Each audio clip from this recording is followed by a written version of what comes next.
কৰি ঘূৰি ফুৰিছ তই, কিন্তু মই এতিয়া কি কৰিম তাকে ভাবি পোৱা নাই।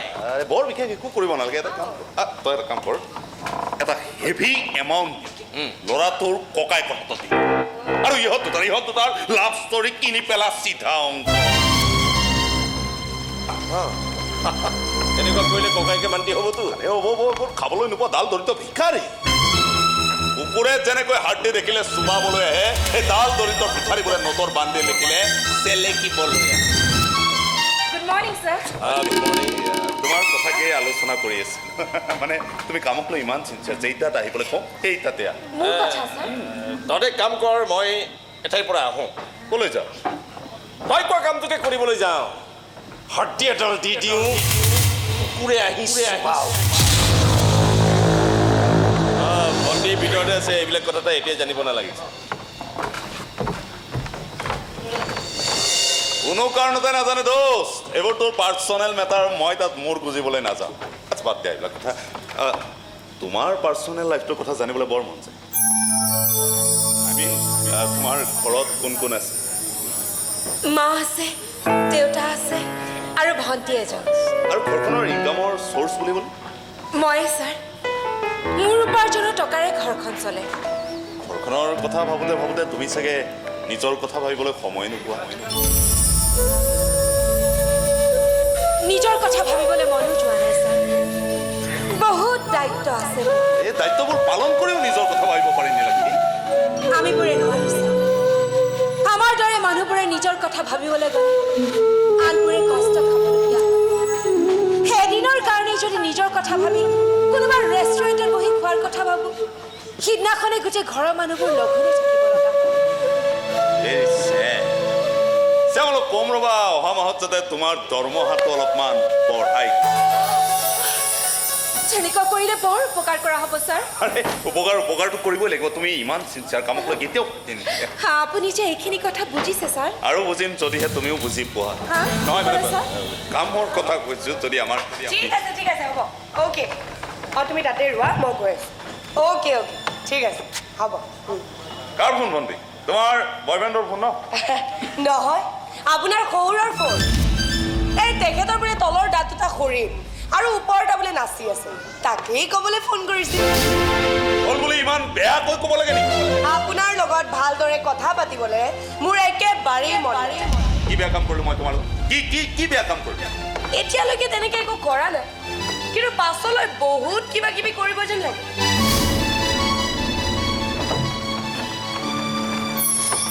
বাইদেউ, অফিচ ৰুম খোলা আছে, তোমাৰ যি কাম আছে তুমি কৰি লোৱা। হ'ব বাইদেউ। ঠিক আছে।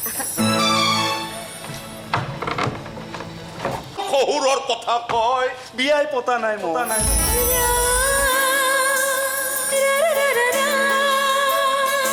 মানে আপুনি ছাৰ আচলতে ভাবিবলৈ সময় পোৱা নাই, কিন্তু লাহে লাহে ভাবিম বুলি ভাবিছো।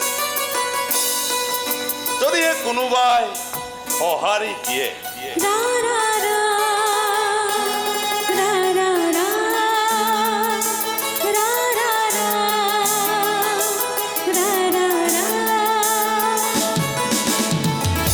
পৰা আপোনাৰ ভাইক আঁতৰি আহিব ক'লেই হ'ল।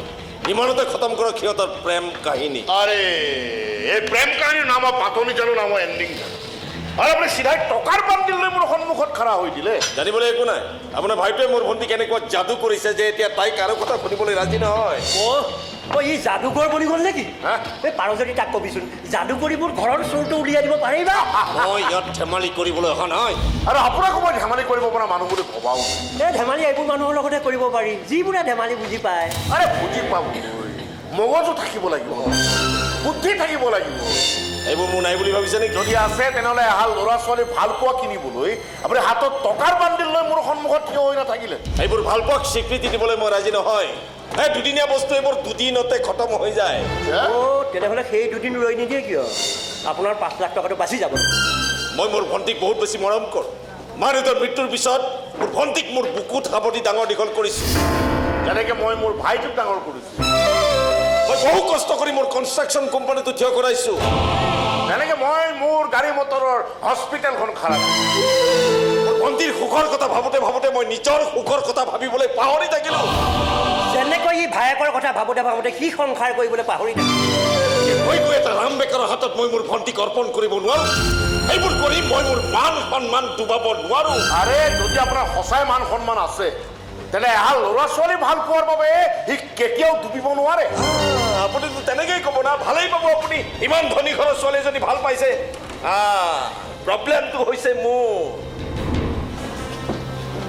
কিমান ধন আছে বেংকত আপোনাৰ কিমান টকা লাখ টকা কোটি টকা যিমানেই নাথাকক মোৰ ভাইটোৱে তাৰ এটা টকাও স্পৰ্শ নকৰে মই আপোনাক কথা দিলোঁ আপুনি যাব নালাগে আপোনাৰ এই ৰাজমহলত সি কেতিয়াও ভৰি দিবলৈ নাযায় আপোনালোকৰ বিলাসী গাড়ীত বহি সি এচিৰ হাৱা নাখায় সি বাছে মটৰে এনেকৈ ঘূৰি ফুৰিব তথাপি আপোনালোকৰ এই যে ৰমৰমীয়া ডিনাৰ পাৰ্টি লাঞ্চ পাৰ্টি এইবিলাকত কেতিয়াও সি কেতিয়াও ভৰি দিবলৈ নাযায় আপোনাক আপুনি যাব পাৰে যাওক মোৰ ভণ্টিক এৰিবনে নাই আপোনাৰ ভনীয়েৰে যদি তাইক নেৰে সি তাইক কেনেকৈ নাই নহ'ব মোৰ ভণ্টিক সি এৰিবই লাগিব এইবোৰ সম্বন্ধক মই কেতিয়াও মানি ল'ব নোৱাৰো কেতিয়াও নোৱাৰো কি হ'ল দাদা তোৰ দৰ দাম কৰা শেষ হ'লনে লাভ নাই বুলি কৈছিলি নাই তাৰ পাছতো আকৌ কিয় আহিছে কাবা মেয়ৰ দিয় বোলে যদি বৰ বেছিকৈ আমাৰ পাছফালে লাগি থাক নহয়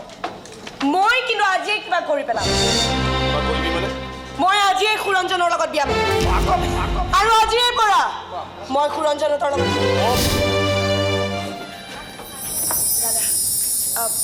ৰাখিবনে মোক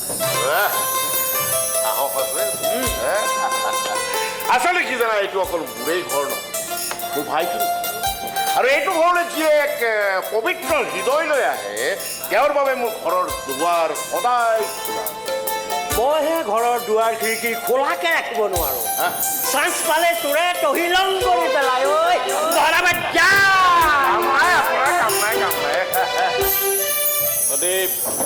তহঁতে মোক দুদিনমান সময় দে হঠাতে কিবা এটা কৰি নেপালিবি চা ভণ্টি তই মোৰ বৰ মৰমৰ ভণ্টি অন্তত সেই মৰমখিনি লৈ সন্মান জনাই তই দুদিনমান ৰৈ দিয়ে দুদিন দৰকাৰ হ'লে 2 বছৰ চাব সময়ত যদি আপোনাৰ মৰমবিলাক মতলবলৈ পৰিৱৰ্তন হয় মই আকৌ মতলবী মানুহক চিধা কৰাৰ বৰ উস্তাদ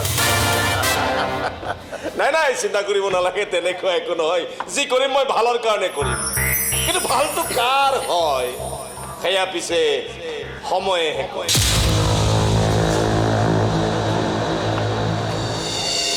তোমাৰ ককায়েৰে কৈ যোৱা শেষৰ কথাকেইটা বৰ কিন্তু চিধা যেন নালাগে ইয়াত আৰু বেকাবেকি একো নাই দাদা আমি চিধা চিধি ভাল পাইছোঁ চিধা চিধি প্ৰেম কৰিছোঁ আৰু চিধা চিধি বিয়া পাতিম গতিকে ইয়াত আৰু একো বেকাবেকি দৰি